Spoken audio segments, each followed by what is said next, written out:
Z. So today we're doing a deep dive into something that, well, it's one of the biggest hurdles for so many global professionals. Right. Mastering those really high-stakes English conversations at work. It's such a paradox, isn't it? It really is. I mean, the sources you shared confirm that over 1.5 billion people speak English. It's the language of business Mm. everywhere. And yet, And yet so many incredibly smart, fluent people they freeze when they have to speak up in a meeting. and that anxiety, that freeze, is exactly what we're focusing on today. Our mission here is pretty surgical. Okay. We're trying to cut through all the generic language advice to get to the real stuff, the psychological, the strategic challenges of communicating at work. So this isn't about grammar rules. No, not at all. This isn't about memorizing verb conjugations.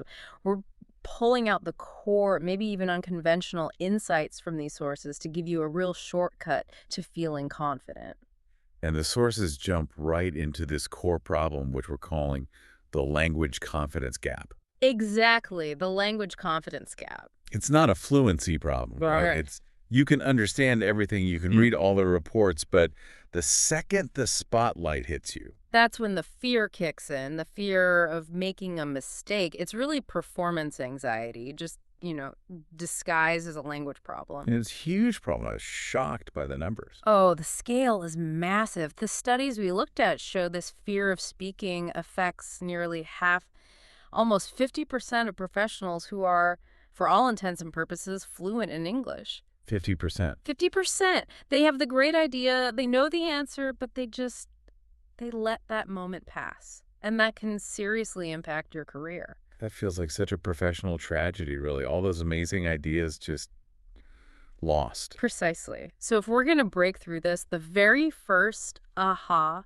moment for you has to be this foundational shift in mindset. Okay, what is it? You have to internalize this.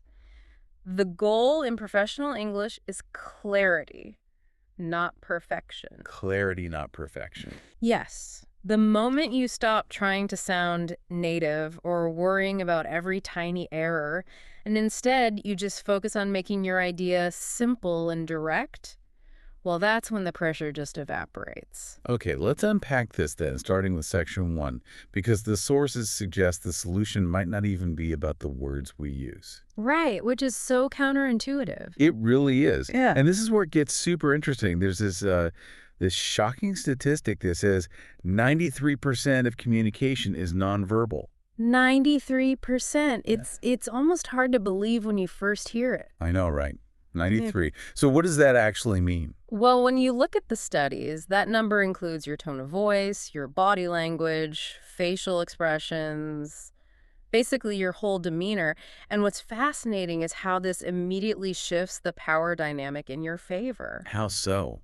If only 7% of my impact is the actual words and grammar I'm using, what's happening with the other 93% in, say, a critical meeting? It means you already have this huge toolkit for communication that you're probably not even thinking about. My body language. Your body language, the inflection and rhythm of your voice, the strategic presence you have in a room.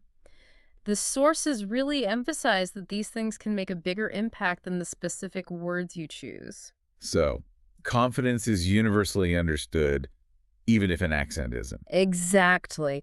Think about it. If you walk into a room with a strong, measured pace, you maintain an open, engaged posture, that nonverbal confidence registers with people immediately. So even if I have to, pause for a second to find the right technical term, Right.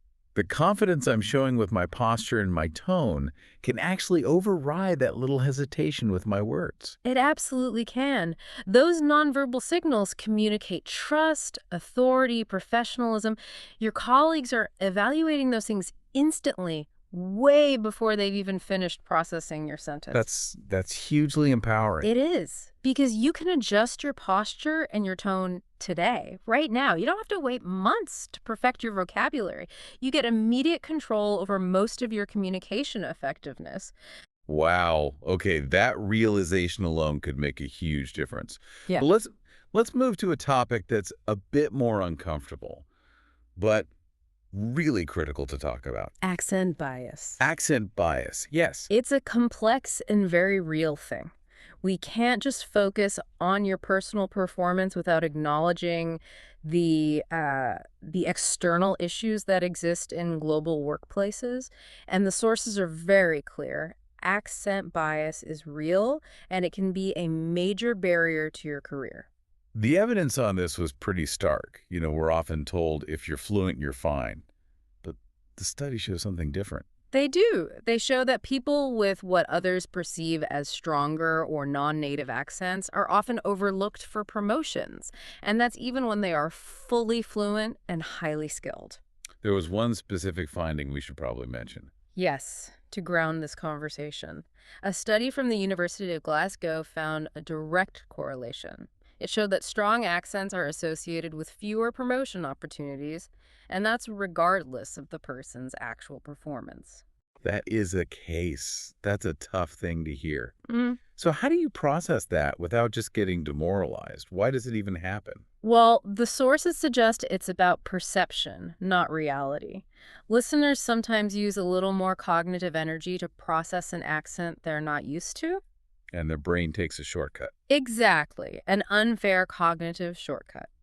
Subconsciously, that extra effort can be interpreted as the speaker being less competent or the idea being harder to understand. So what does this mean for you, the listener, trying to build a career when you know this is a reality? The key takeaway here is to use this knowledge for empowerment, not for discouragement. Acknowledge that external perceptions exist, but your focus has to be on overwhelming that bias with sheer communicative effectiveness. So you double down on clarity. You double down on clarity. Remind yourself that your language should never be a barrier. The real measure is how effectively and powerfully your ideas are communicated. It's about the impact of your ideas, not the sound of your voice. Speaking of making communication powerful, let's pivot to some specific strategic tools the sources mention that can boost confidence right away. Yes. Let's start with one called code switching.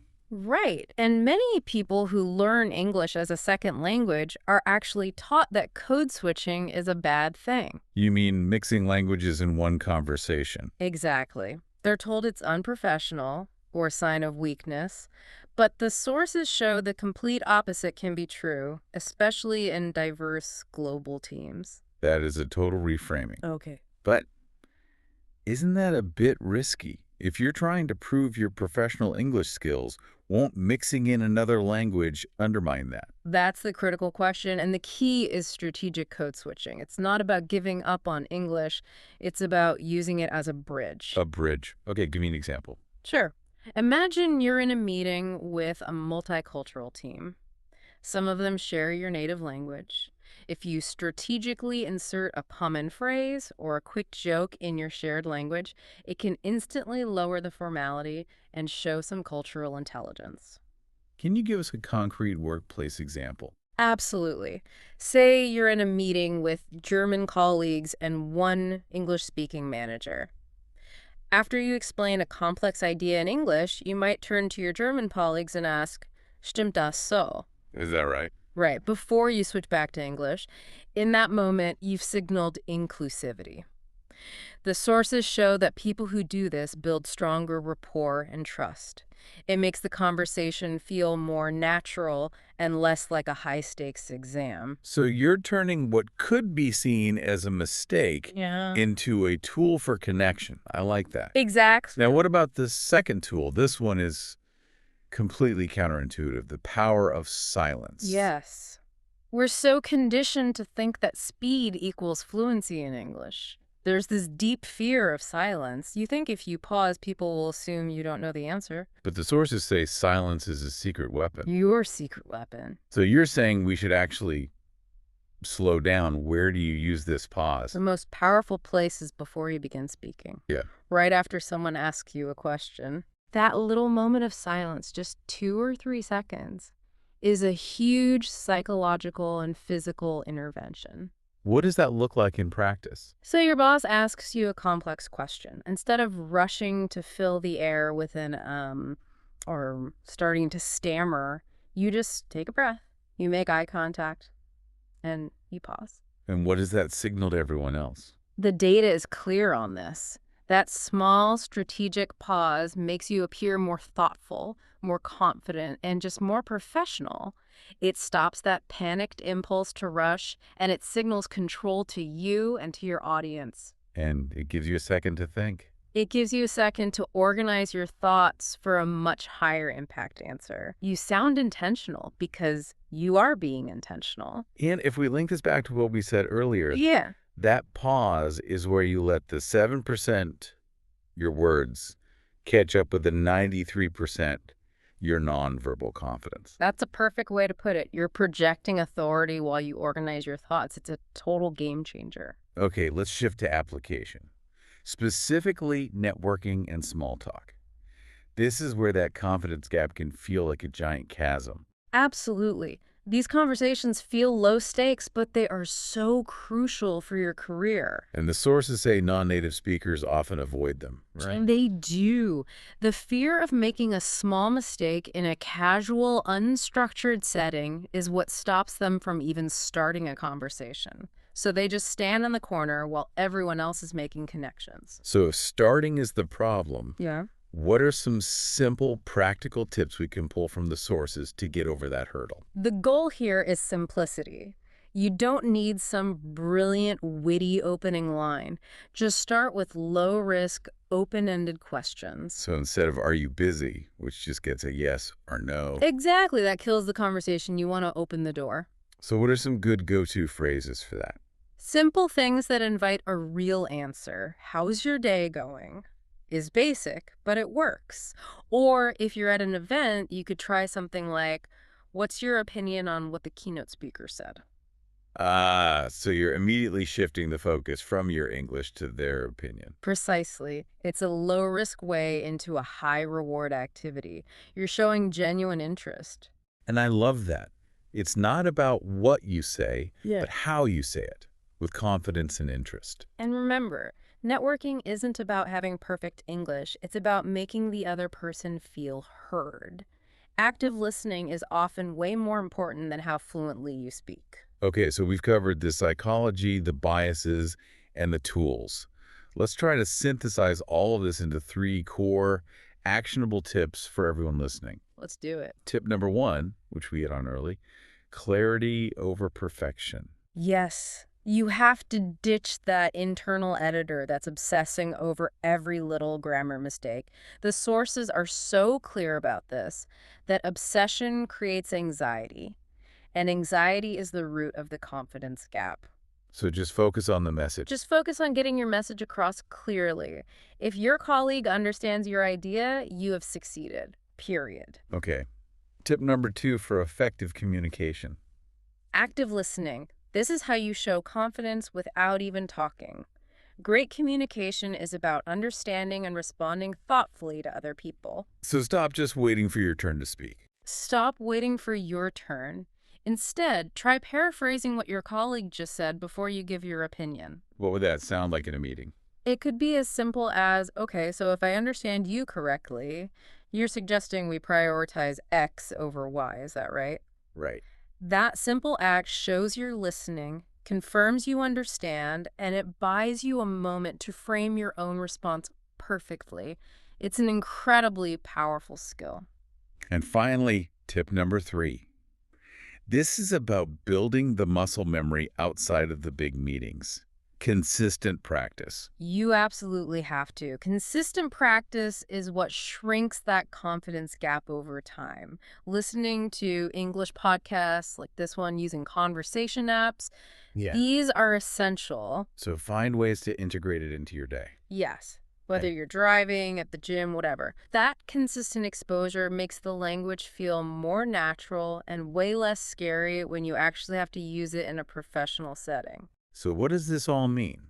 We started with a surprising fact that so many people struggle with confidence.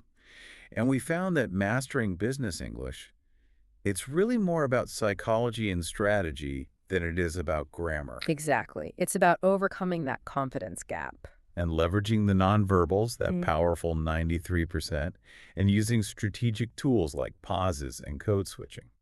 And if you connect all those dots, we know 93% of communication is nonverbal, and we know that a strategic pause makes you seem more confident and professional. Right. So our final provocative thought for you to take into your week is built right on that connection.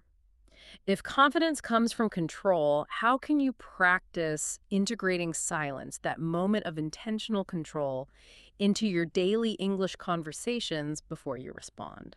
So the challenge is to actively use pauses. Actively monitor your use of pauses this week. Try it.